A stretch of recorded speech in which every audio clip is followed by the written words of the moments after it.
Friends, मैं राहुल आपका स्वागत करता हूँ टेकी मार्ट पे। और आज इस वीडियो में हम लोग तीन चीज़ों के बारे में जानने वाले हैं। सबसे पहला तो ये राउटर्स कैसे काम करते हैं। सेकंड, आप अपने घर के लिए कौन सा राउटर्स यूज कर सकते हैं। आपको अगर नया राउटर लेना है तो आप कौन सा राउटर लेना अच्छा रहेगा। And number 3, multi band router और सिंगल बैंड राउटर में डिफरेंस क्या है।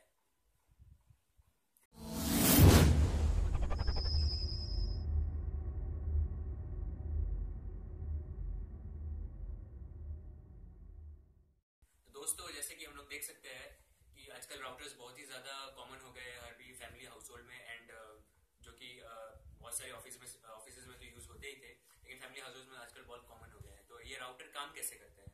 तो बेसिकली ये लोग राउटर्स एक्चुअली अनलाइसेंस स्पेक्ट्रम पर काम करते हैं, जो कि ऑब्वियसली लाइसेंस नहीं है।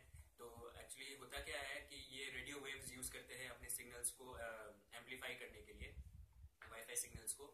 तो एंड उसके जरिए हम लोग इंटरनेट यूज कर पाते हैं अपने अपने घर पर। तो बेसिकली ये दो स्पेक्ट्रम पर काम करते हैं, 2.4 गीगाहर्ट्ज और 5 गीगाहर्ट्ज, जो कि आजकल लेटेस्ट चल रहा है।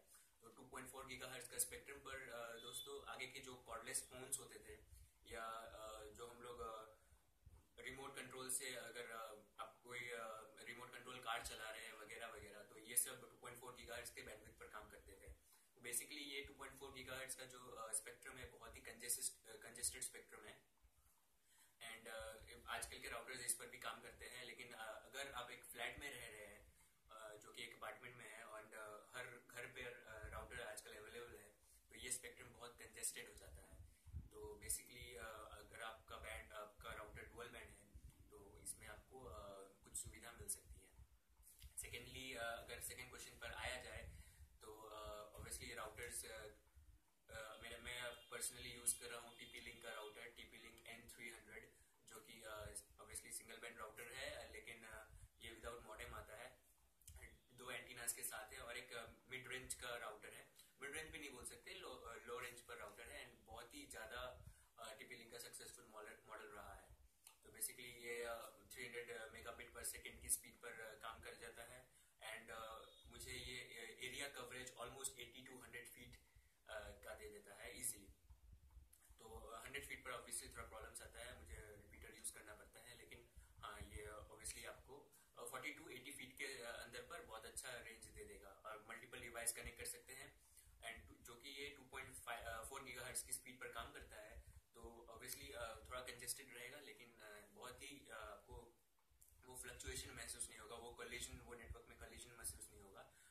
आप इजीली कम से कम 7 डिवाइसेस कनेक्ट कर सकते हैं। मेरे घर पर at any given point of time 3 to 4 devices हमेशा कनेक्टेड रहते हैं, और मुझे कभी प्रॉब्लम नहीं हुआ है इस राउटर को लेकर।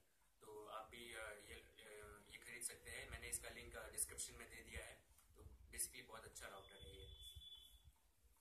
इसमें कुछ फैसिलिटीज भी आपको मिल जाएंगी, जैसे कि आप मैनुअली आईपी के जरिए आप बैंडविड्थ अलॉट कर पाएंगे। जो भी आपके डिवाइसेस कनेक्टेड है उन सबको एक एप्लीकेशन भी मिलता है, टीपी लिंक टेदर ऐप बोल के एक एप्लीकेशन है, जो कि आपको मिलता है मैनुअल कॉन्फ़िगरेशंस के लिए राउटर की मोबाइल के थ्रू।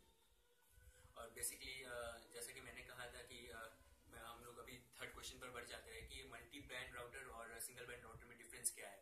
तो बेसिकली दोस्तों, जैसे कि आप अभी तक समझ गए होंगे कि मल्टी बैंड राउटर यूज करता है 2.4 गीगाहर्ट्ज का स्पेक्ट्रम और 5 गीगाहर्ट्ज का स्पेक्ट्रम, लेकिन जो सिंगल बैंड राउटर है वो बस 2.4 गीगाहर्ट्ज का स्पेक्ट्रम पर काम करता है।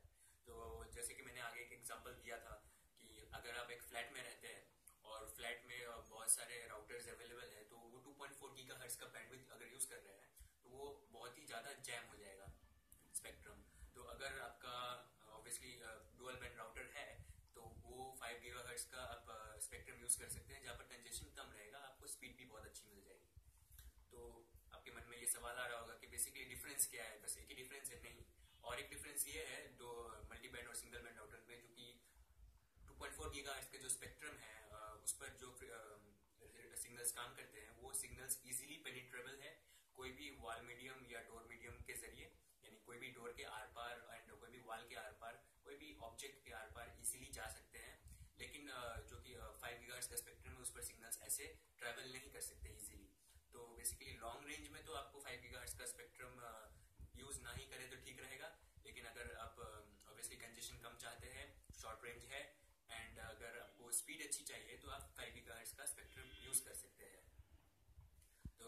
अडॉप्टर्स के बारे में फिलहाल तो इतना ही था दोस्तों।